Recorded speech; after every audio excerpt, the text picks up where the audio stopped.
Network. This morning, that's the hat he's wearing, but the other hats are still intact. Good morning, Gabby Otchere Darko. Good morning, sir. How you doing? We won last night. Yes, we did. Close the gap to 3. Hopefully, Chelsea will do the business. We play Liverpool. Yeah, on Sunday.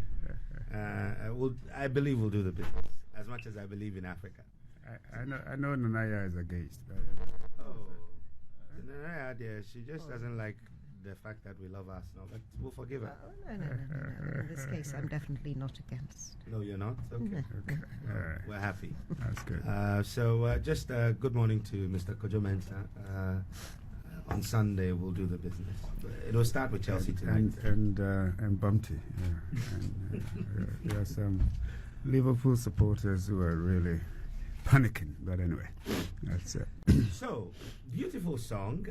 I'm hearing that you had a hand in how this song came about. Let's get that out of the way. I'm curious.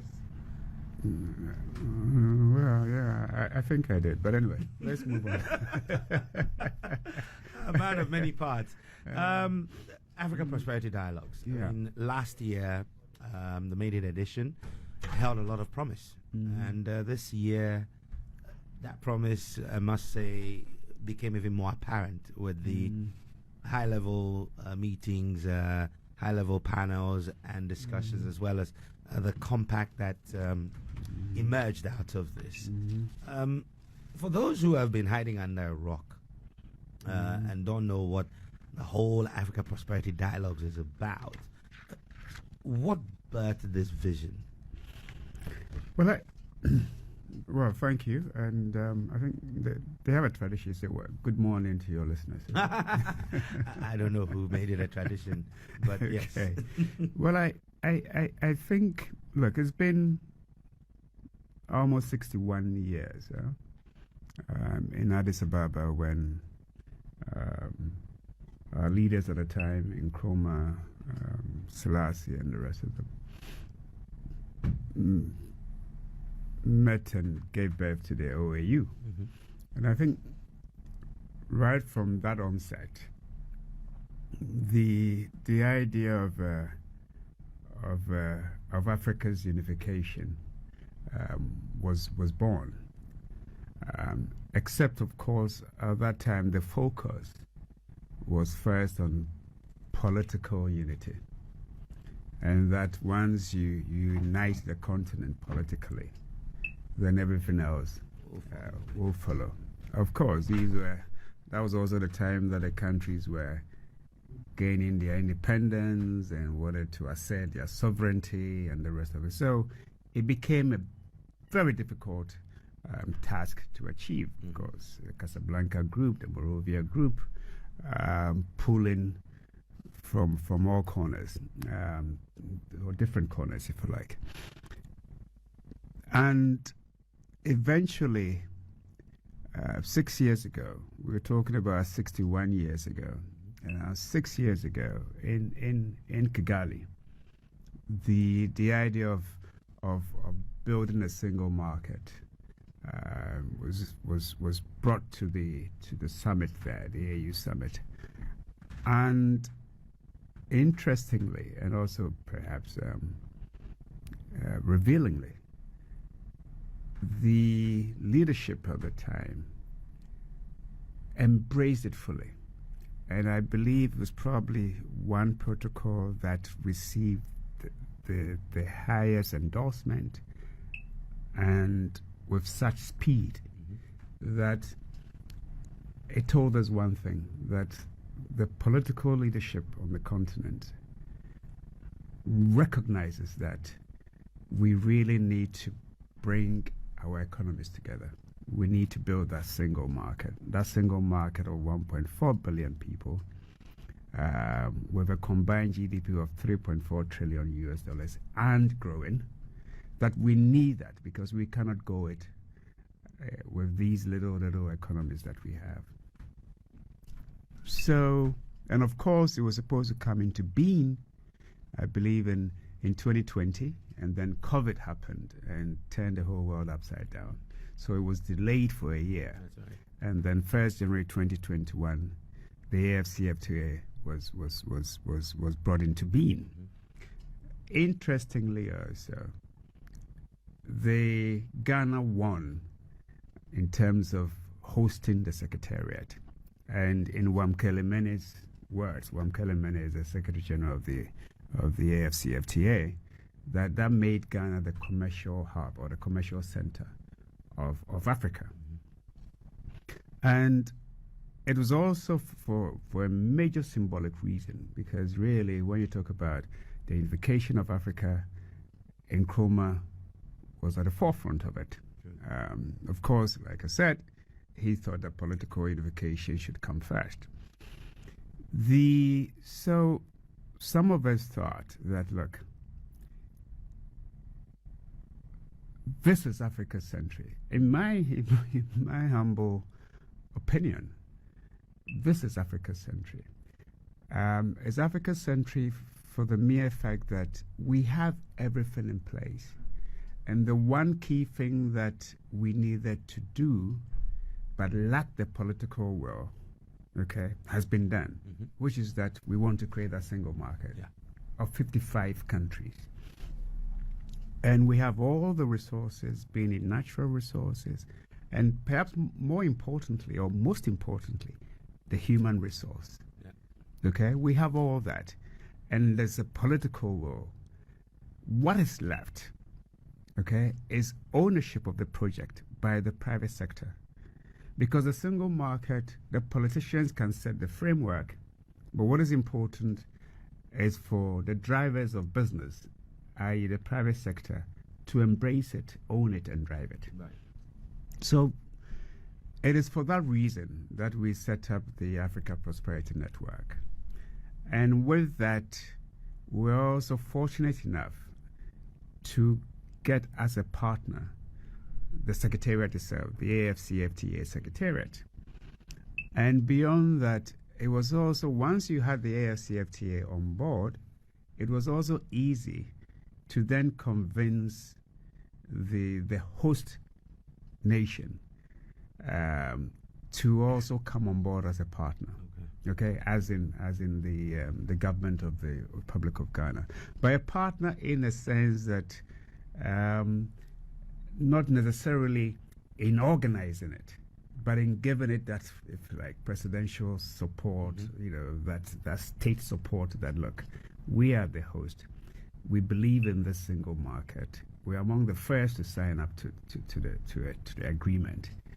And we have every reason to let it, to push it or to support its growth. And it was actually quite interesting that last year, the compact, we got the President of the Republic to table it at the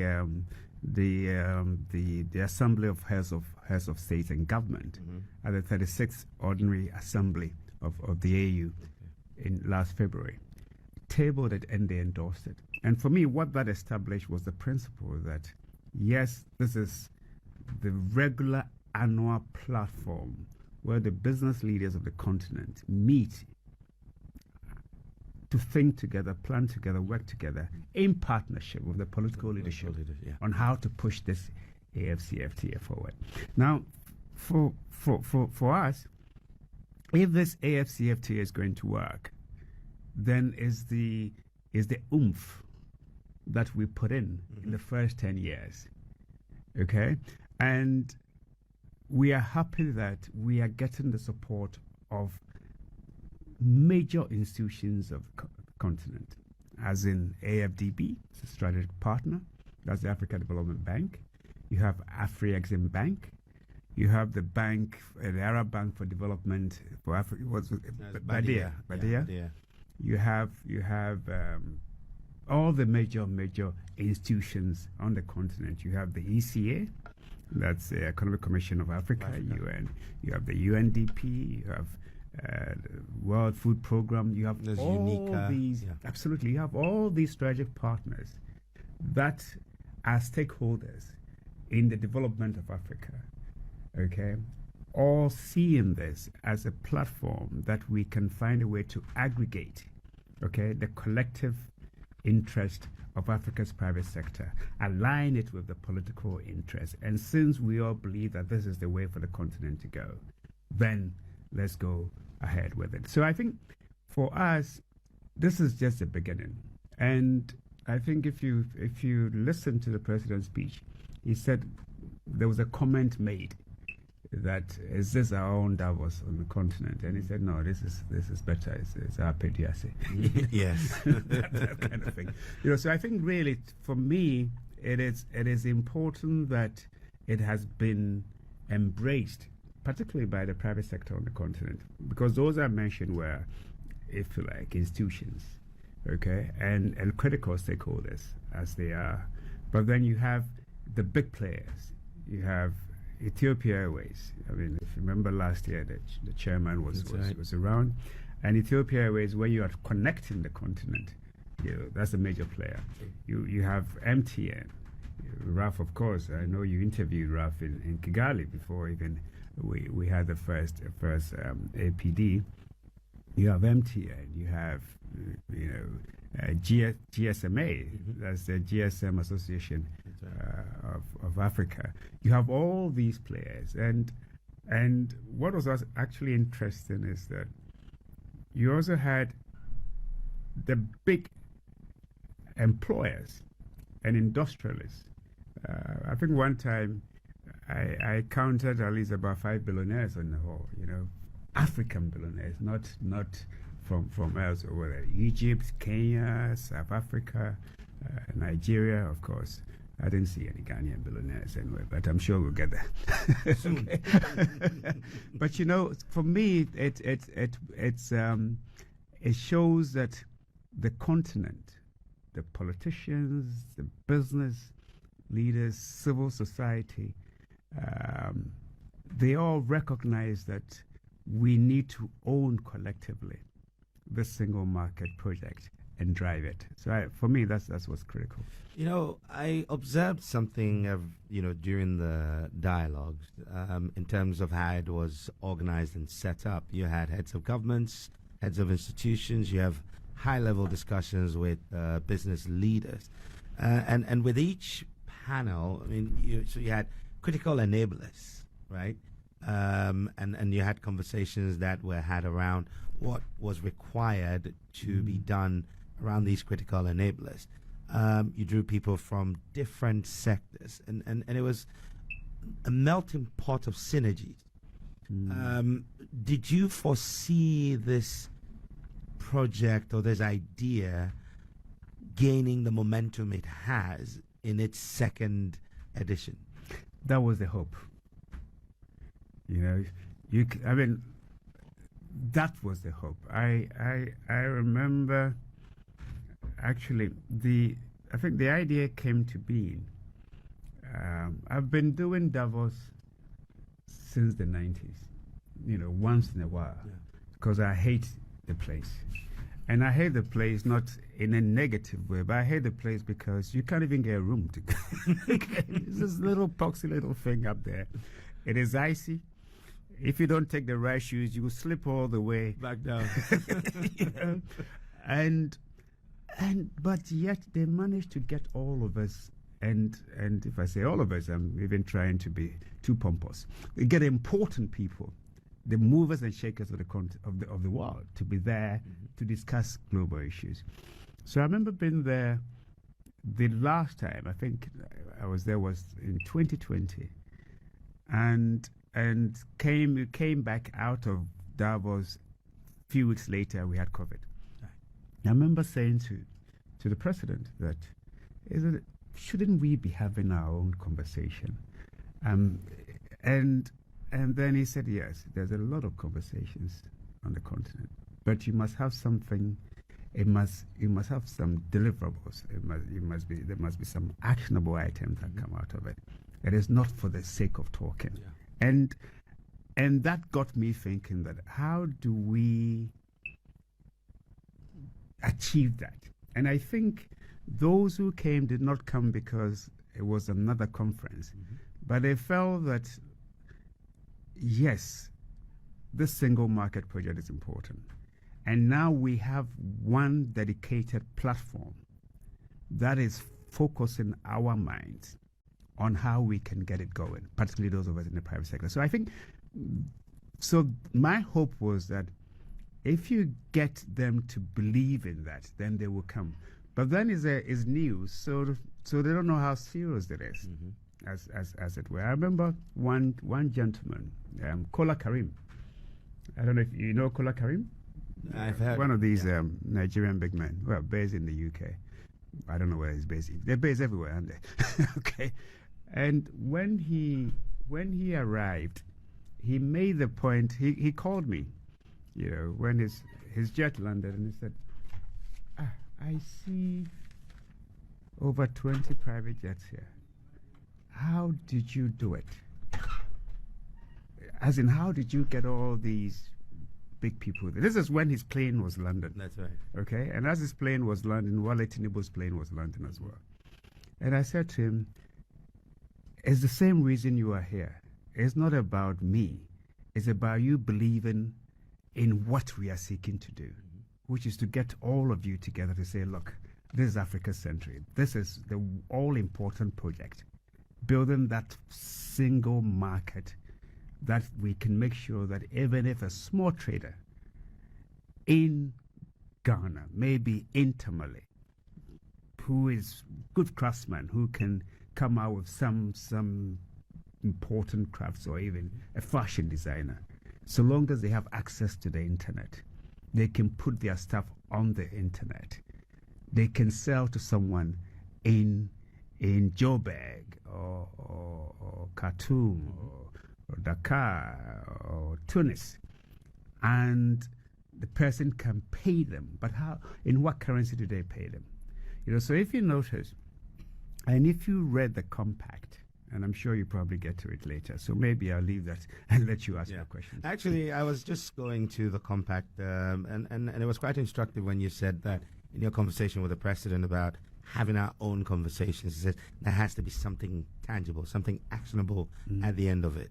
In the first edition of the Prosperity Dialogue, there was a compact, which you indicated was tabled.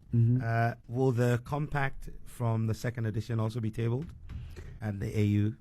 It is the expectation. I think the president mentioned it. Okay. And for me, yes, there were a few items there, because what we did was that there were side events. You had the GSM Association, which encompasses all the telcos on the continent.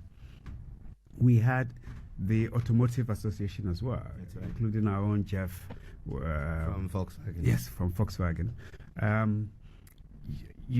They had their side events, and then also the issues about how we get the automotive industry in Africa going, because in South Africa you have a huge automotive industry. In Egypt you have a huge automotive industry. In Ghana, I believe we have 5 or 6 of the biggest car manufacturers all assembling their vehicles in Ghana. So you have these, like in Egypt, in South Africa, taking care of North, South, and in Ghana as well, taking care of the center, if you like, or West. And I think in West Africa, in about 5 years' time, 500 million, the population is shooting up to about 500 million. So it's a huge market. So they had a conversation about how they can be supported by government. And really by government, it's about how you can slow down on the importation of vehicles to encourage local manufacturing. We had the telcos also, and we had panel conversations on all these fronts. Jeff was part of a panel discussion. The Benasante, all of them were part of panel conversations. And we had a panel conversation also about interoperability. And for me, what was interesting was that, one, you had, for instance, our governor, central bank governor, saying that we need interoperability because without the central banks, you can't get it going. And Ghana, I believe, was the first on the continent to achieve domestic interoperability. You had the telcos saying we need interoperability. And even more importantly, you had our president, I think in his closing remarks, supporting interoperability and saying that he will help push it across the continent. Now, for me, this year, upon all the stuff in the compact, if we are able to achieve interoperability across all member states, that itself will be a major victory for the continent. I believe it was Solomon Quaino, the vice president of AFDB, Africa Development Bank, who made the point that transactions alone within countries on the continent through mobile money transfers, totaled $834 billion. Yeah. 834. A very small window. The small window, yeah. Because really it's just maybe in East Africa there's a bit of room there. $834 billion. Imagine if we had interoperability across the continent and our small and medium scale traders are utilizing the e-space, as in the internet, the Instagrams and the rest of it, to market across the continent.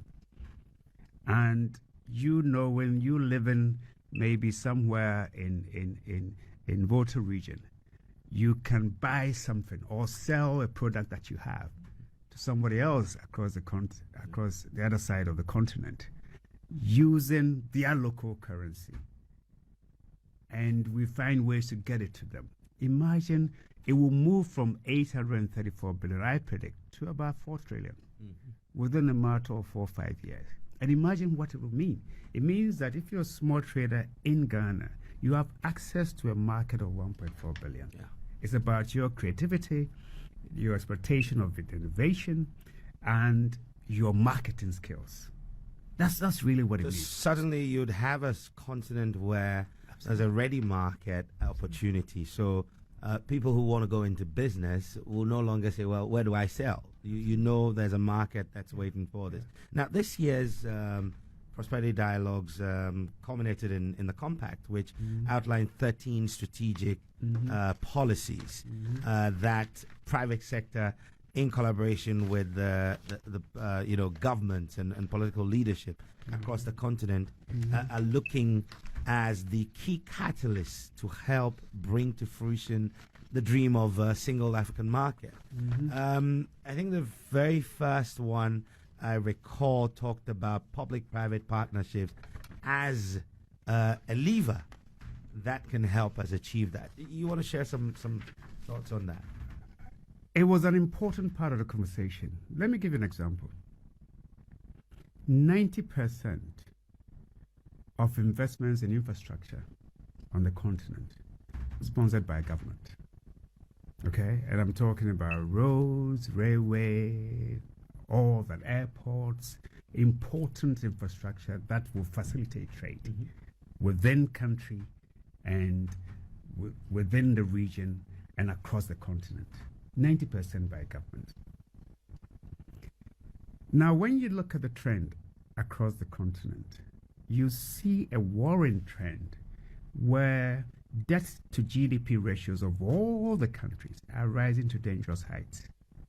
What does that mean?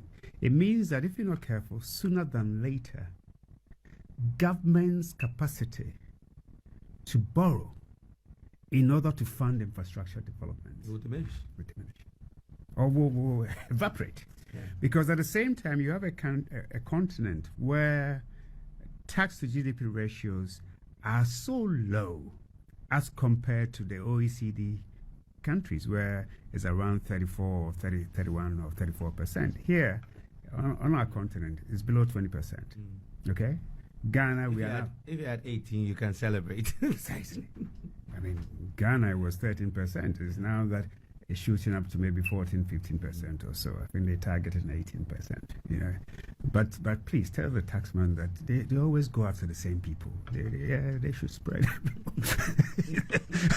Anyway, you need to spread the weight. Yes, they'll come to the same people who are paying all the time. That's another conversation. Yeah. But so you have a continent where tax to GDP ratios are low, where debt to GDP ratios are rising. Okay? And the burden is on government to fund infrastructure.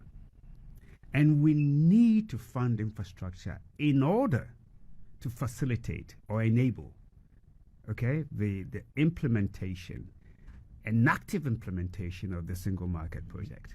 Okay, so then we have to be creative in terms of how we raise funding.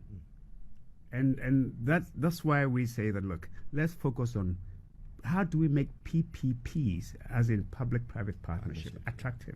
The challenge with public-private partnership is that, take roads, for instance, because for the private sector, you must toll the roads as a way of making money. So if governments are not able to maintain macroeconomic stability, okay, they borrow the money to come and invest maybe in dollars, okay, and then your CD depreciates, quickly. And then you're forever playing catch up. Precisely. So how do we make it attractive? And that also leads to another item on the compact, which is about the capacity to refine what we consume.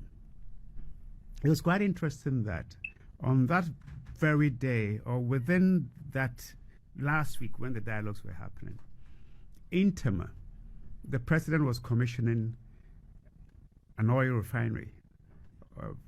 That's a central refinery of 100,000 barrels per day. That's if at full capacity. Now, what's interesting is that we have a continent which is a big producer of oil, okay? Yet, when you aggregate how much the continent makes from exporting crude oil, okay, it is eaten away by the cost of importing The finished refined product. Okay, so the dialogues focus on a couple of things. One, what is the capacity to produce crude oil? Two, what is the refining capacity on the continent? Where is the gap? How do we close the gap? Because you even have situations, because Dangote, even though NNPC is a shareholder, is Dangote refinery guaranteed crude oil, as in the raw material that's required, from Nigerian oil? Ask yourself a question. Here in Ghana, our refineries, are they able to source from our own crude production? Okay, so there's a disconnect, and that's where the conversations must be. There's a disconnect. We have the capacity, we produce enough crude oil, okay, to feed the continent and over.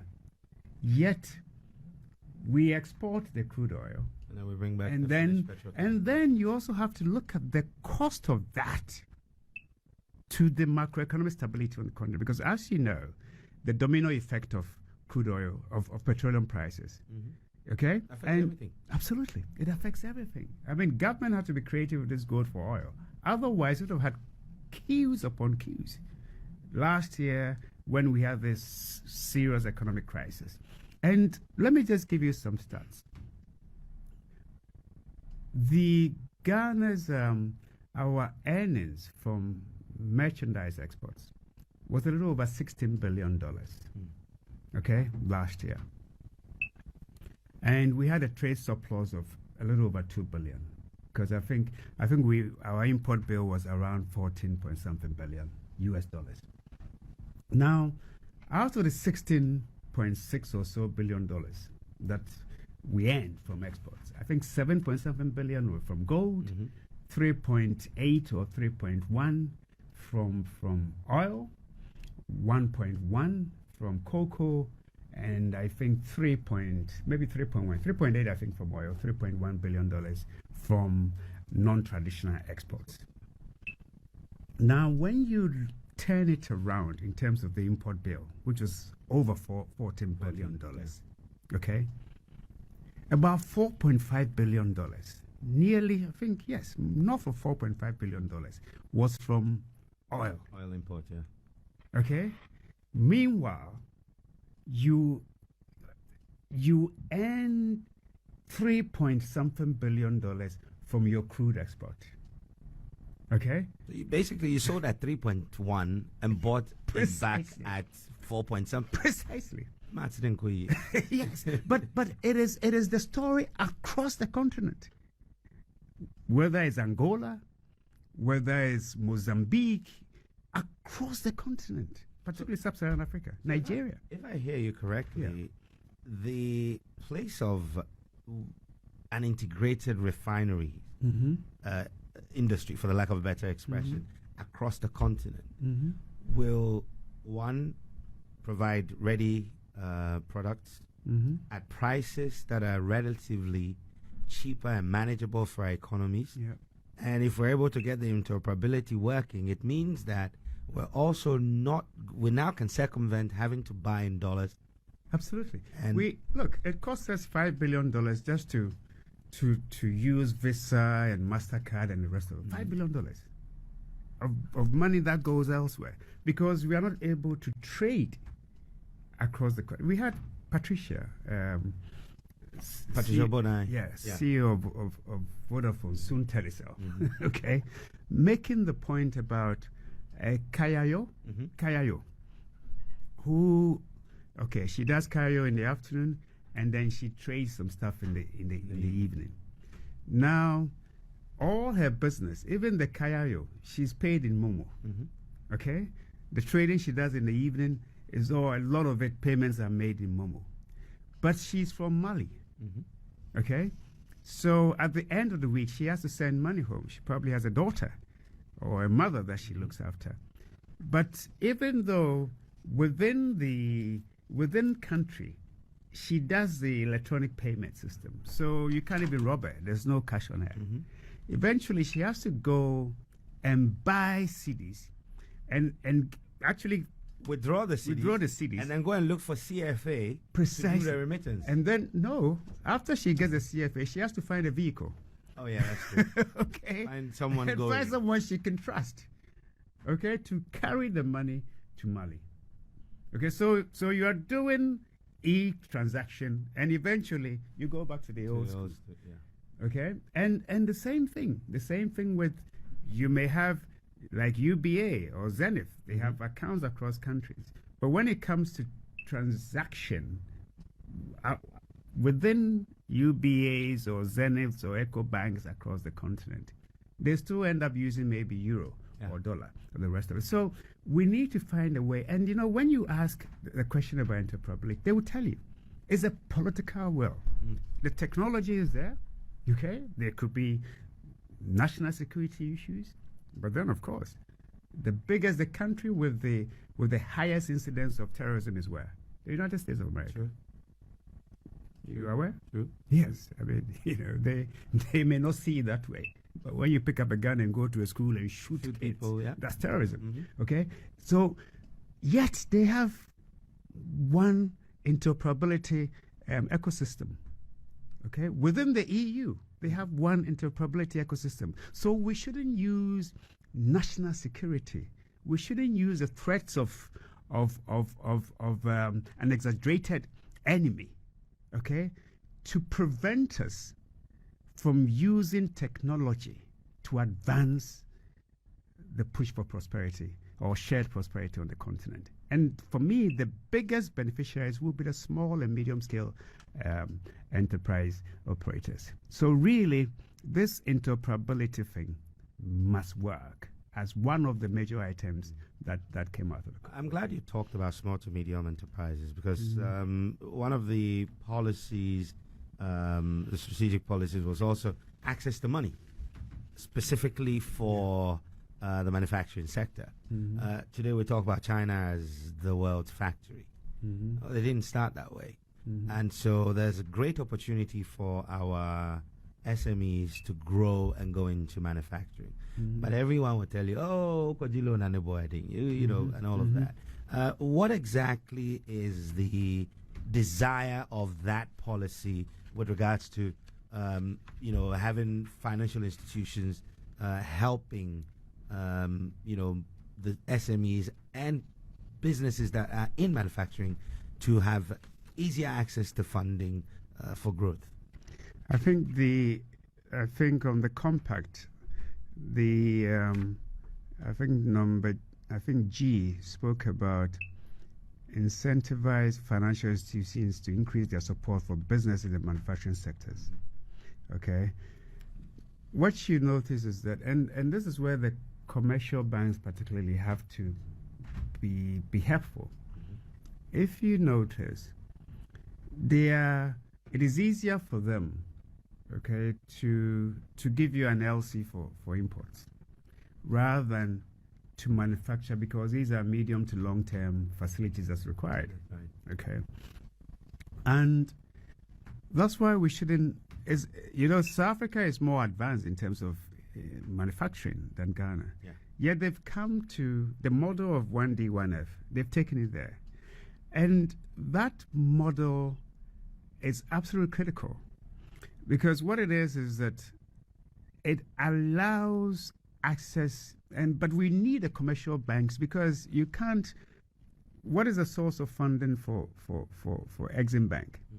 It is a percentage of duties from dutiable imports. Just a percentage, I believe, is 0.75% or so of duties, and 90% of that goes into Exim Bank, something like that. But what it is that for them, because they are built for that purpose, they can give the loans at a rate that can allow manufacturers to go, or investors or entrepreneurs to go and take that facility. But we need to get into a situation where it is attractive for banks. And governments can help by creating some sort of incentive. It started here, because I know that some banks were very active. I don't know about now, but they were very active in giving some incentives or reduced interest rates to support the 1D, 1F project. And it's absolutely critical, because I made the point was, I think about 541 million Ghana cedis through the percentage of import levy went into building this 136 or so factories that were supported by Ghana Exim Bank. And they've created in excess of 140,000 jobs. Okay? How much did we spend on this national, is it NACOB or what was it called? Or NACOC? NAPCO. NAPCO, yes. The National NAPCO Building. And NAPCO. I get them confused. Meanwhile, they talk about two different things. In NAPCO, yes. We spend, I think, about 2 billion cedis, okay, for 100,000 jobs. And jobs that eventually they managed to get them into the public sector. But it tells you why you shouldn't be necessarily throwing money at jobs, but you should be throwing money into those who can create jobs. Okay? Because if you've invested about $500 million, and through that you've created or you help build or bring back factories that employ 140,000 people, then it tells you, if we find 2 billion, okay, to build more factories, they can then what? Create more jobs. Because not just for those factory hands, but also those who are the retailers, the warehouse people, the wholesalers, and the rest of it. Right down the value chain. Absolutely. So manufacturing is critical. And one thing we try to do at the dialogues is not just to complain or say what we have to do. Things are happening across the continent. It's not as if Africa today is not like Africa 20, 30 years ago. Every country you look, you will see signs of transformation, whether in Senegal, whether in Gabon, whether in Rwanda, wherever, Ethiopia, across the continent. But what it is that it's for those private sector players to see what they can get from each other to be on the global value chain. Because we have this, what they call the rules of origin, okay? And what that means is that if part of what you produce is from the continent, you get favorable, maybe sometimes maybe attract zero duties and the rest of it. And once the thing is produced within a member state or in a member state, you get some advantages. Okay? Now, I've noticed, and I'm sure you have noticed, the Chinese are seeing this. I remember going to China. They had this Africa-China summit in 2012. And I made the point, I was a speaker, made the point that China was the second largest economy by way of GDP. But I'm not too sure they use GMP anymore. But when you look at Japan's GMP was bigger. Why? Because Japan in the 80s, particularly 70s, 80s, and even in the 90s, set up manufacturing bases within Europe. Okay? So those, the Toyotas and the rest of them, Sonys, that had manufacturing centers in Europe contributed more to the GMP of Japan. And Africa will soon, 2012, I made the point, Africa may soon become a single market. And we will no longer be going to Guangzhou or whatever they call it to go and buy finished products to come and sell in Africa. So what are the Chinese doing? If you've noticed, there's a trend that is starting. It looks like the Chinese are seeing where Africa is going. Okay? There are Chinese factories in Ghana. Yeah. Because they notice that in Ghana, you have some relative peace. In Ghana, there's some stability. Okay? And they are setting up factories here, whether in ceramics, whether in cement, whether all over.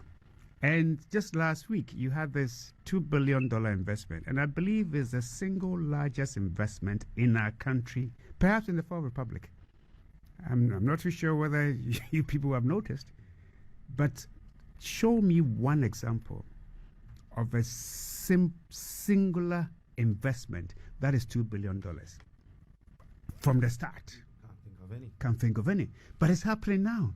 And it happened last week. It was commissioned last week. So the Chinese are recognizing that sooner than later, Africans may not be going to China to buy finished products to come and sell in Africa. So they are setting up manufacturing base.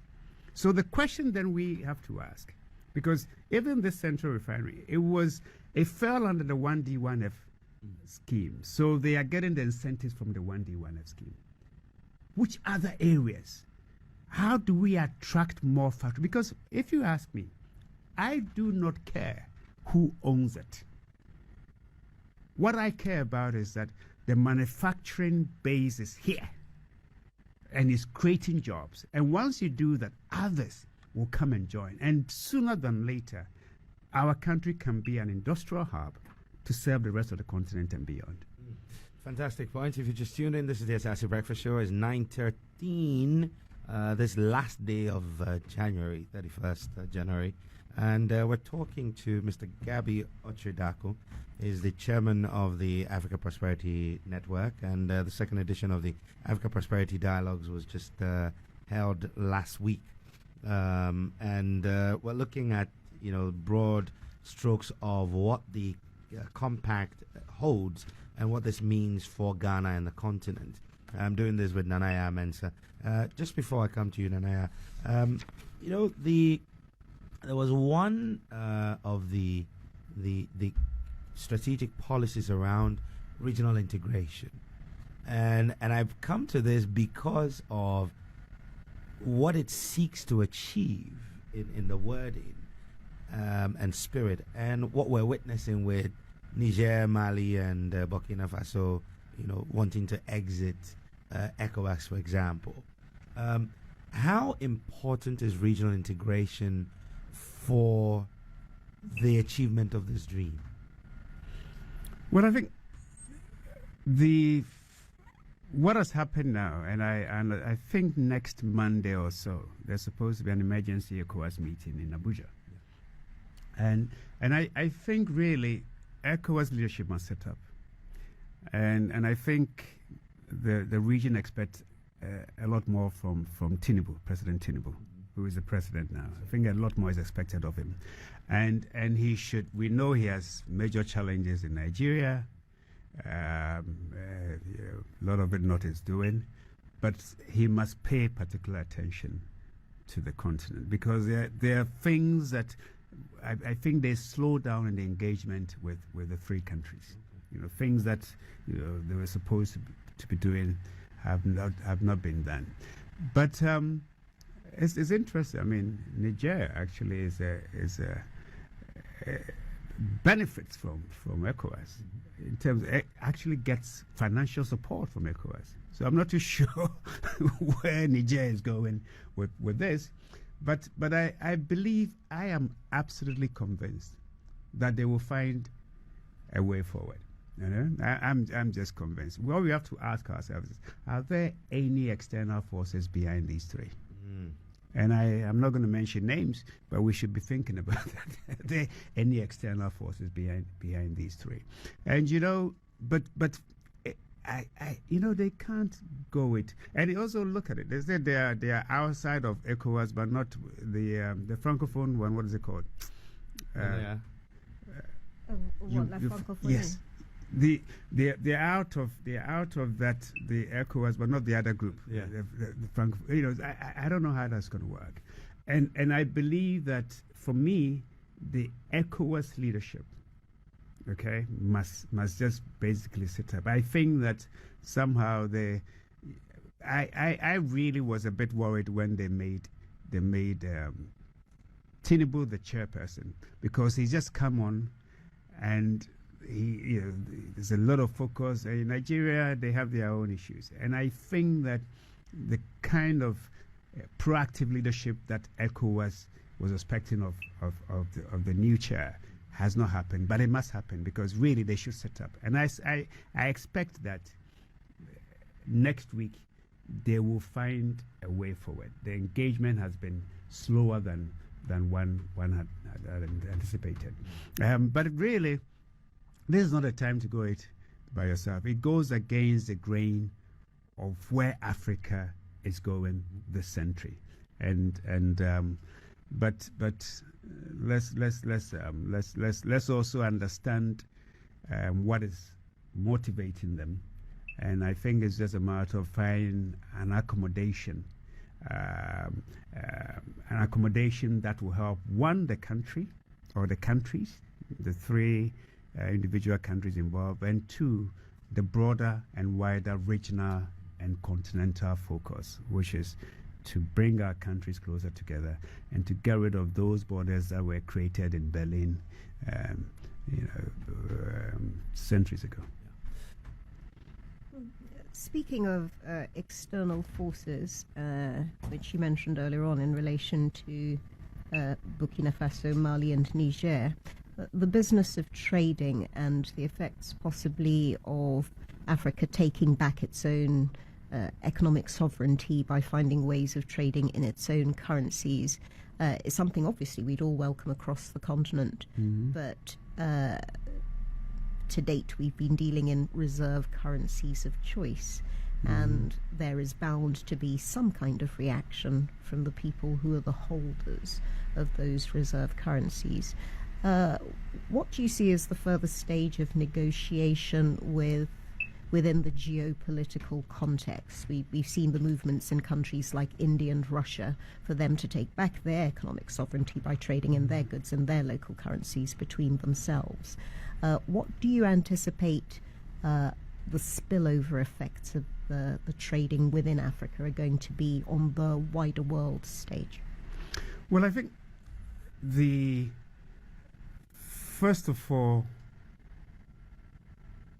you see India and China, and one can just, well, I hope some of us will be around in 30 years from now. Well, I should be around, I hope. Not so sure about some of us.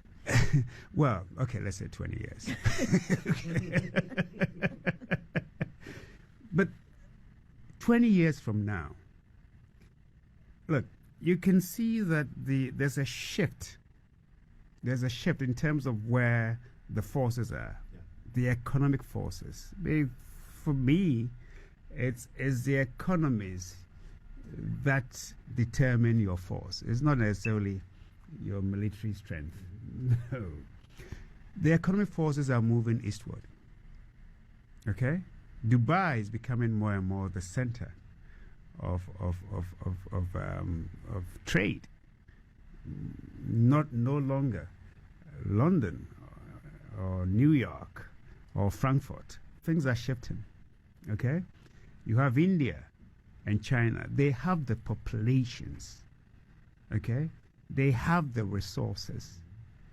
Okay, and they have the vision.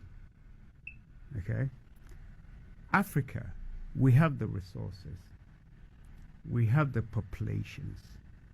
What is required is aggregating the vision of the various countries to be on that mission that, look, we are better off bringing our forces together, economic forces together.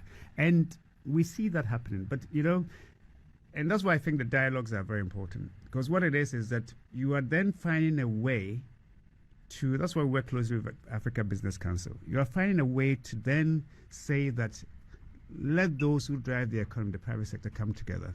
And once we come together, as we are doing now, okay, the agenda of 2063, which is the Africa we want. I understand there's something called the Ghana we want. Well, I mean, if there's the Africa we want, then but it shows you that Ghana itself we bought into the Africa we want. So now we are saying the Ghana we want. Well, some people are saying so. But it's not just the Africa we want, but it's also the Africa we desire. And the Africa that we can. I use the word we can advisedly because we have the capacity. It's just a matter of recognizing the capacity and knowing that the capacity is actually not in the individual states, but in the collective. Okay? So I foresee in 20 years' time, Africa being a major force to reckon with. I foresee that. But I think in order to get there, it's what we do, and that's in the compact, within the first 10 years of AfCFTA. Okay? If it's given the necessary impetus, focus, commitment, okay, and the acceleration within the first 10 years, then in 20 years' time, they will be looking at us like they're looking at China and India today. So geopolitically, for me, the politics follows the economy, not the other way around. Okay? If you are an economic force, the politics will follow. Absolutely. Okay? So I don't know if that answers your question. Yeah, I suppose I appreciate what you're saying, but I suppose what I'm driving at is asking what you think the reaction will be from the point of view of countries that, in effect, post-colonialism, have in effect still been able to have strong stakes in the African economy. Yeah. The examples always cited of France and CFA currencies tied to the euro and routed through the central bank, the French central bank. What the reaction is going to be to losing that grip over African economy. Stonebwoy says, get this into your head, divide and rule is dead. Mm-hmm. Okay? And in spite of you, it is not to spite you, but we'll get together. So and if you look at it, I think just about 2-3 years ago, there was even that shift within the Francophone countries. And look, we cannot continue with this paradigm. But where do they go? So that is why the continent itself, the continent's leadership, and for me, it's critical that the central banks must work together. Because I believe that if they find a way, if we build an alternative, there must be an alternative for you to go to. How come the Francophone countries in Africa were more stable, even during COVID, than the others? The reason being that their policy, their monetary policy, is determined from elsewhere. But it also it stops them from also growing the way that they want to grow. And you see, maybe I should say it now. If once you get interoperability going, which means that the central bank should agree that you can trade CD, I can buy something with my CD in Cote d'Ivoire, and then they will receive it in their CFA. Once you do that, you've broken that chain. You've disentangled yourself effectively, okay, from being within that constraints of whether it's CFA, CFA, or whatever it is, okay. So the if you like, the resistance is more alive than we see it, but the advocacy must be more and more alive. And once we do that, because once you achieve, for me, if you achieve interoperability, it opens the way for greater things to come. So there will be resistance. But we've gone beyond the days and centuries where our destinies are determined by those whose understanding of our destinies must be linked to their economic benefit. You know, I think really, for me, that's where we are. And we have tremendous opportunity as a continent, as a people, okay, to understand that we cannot continue with business as usual, because business as usual is business for others, but not for us. Well. I wish we could talk about this all day, but time is fast spent. Before you go, I can't really resist this temptation. So this year we have general elections coming, and a strategist often watches trends. What are you seeing? Oh, me now, I'm looking at Africa. So.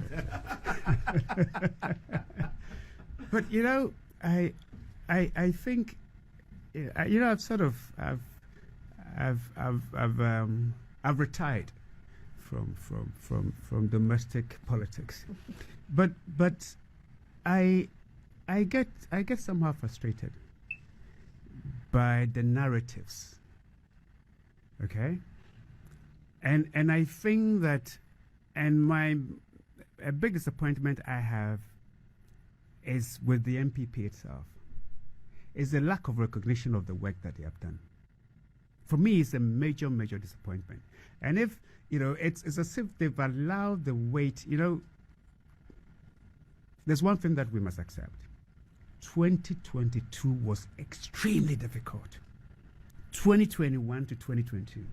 Extremely difficult. I don't know a single individual in Ghana, because, you know, when there are crises, there are people who actually benefit from crisis. Oh, yeah. But I'm not even too sure who benefited from the crisis of 2022. The banks suffered, okay, retailers suffered, manufacturers suffered, everyone. I mean, it was everywhere. Okay, I'm not too sure who. Even those who exchange money, I'm sure they themselves suffered as well. Okay, so, but that aside, and you know, it's if you listen to the MPC press release the other day, you look at the top, it tells you that there's disinflation, global disinflation. Okay, economies are picking up across the world. Okay, the global chain disruptions are all easing, and you see that reflecting here. Okay, so I'm saying that don't disconnect what happened globally to what's happened or happening in Ghana. You have a situation where food inflation in 2022 was 59%. I mean, how did Ghanaians survive? Okay, but what did we see this year? It's around 23%. Food inflation is more than halved. Okay, and when you look at the trend, the Bank of Ghana is predicting that we end the year around 13 to 17% inflation, and 2025 it will be single inflation around 6-8%. But of course, the next government will take credit for it. But it's a trend. There's a trend that is happening. And for me, the key thing is that we are seeing stability. The composite index in terms of business economic activity is on the high, I think around 10%, as opposed to a negative in 2022. So when you look at it, things are the stability is there, the confidence, business confidence is growing, and it's not growing out of a vacuum. But you had a situation where, in spite of the crisis, you did not see queues for petrol. And why? Because there was some creativity in how you get it going, how you get the supply going with this gold for oil and the rest of it. Our pharmacies didn't have the shelves were full of medicine. Okay? Salaries were being paid. There were other countries, including our own Kenya, elsewhere, where government was struggling to pay people. Okay? But salaries were being paid. And electricity, our lives were being kept on somehow. Okay? And then when you look at it over the last 8 years, in actual terms, you are enjoying electricity at a cost lower than what it was 8-9 years ago. You talk about the city depreciation. Look, it was really bad in 2022. Yet, between 2016 and 2021, it was around 40-something%. Okay?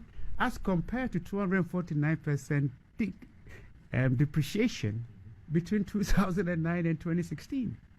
Okay? When you look at, let me just even show you one figure. We talk about the growth in our debt.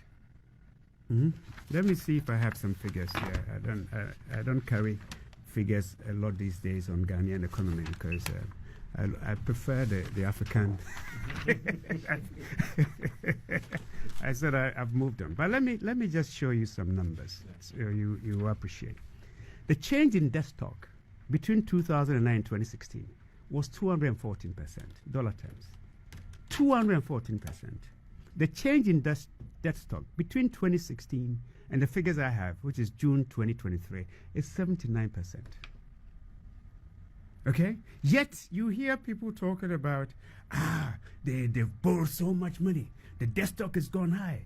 Where's the money? But at the end of the day, you spend about 33 billion Ghana cedis paying electricity bills.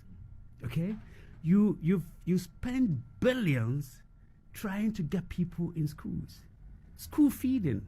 There was 1.6 million kids enjoying. Today, it's almost 3 million. And they're getting fed. They are getting fed.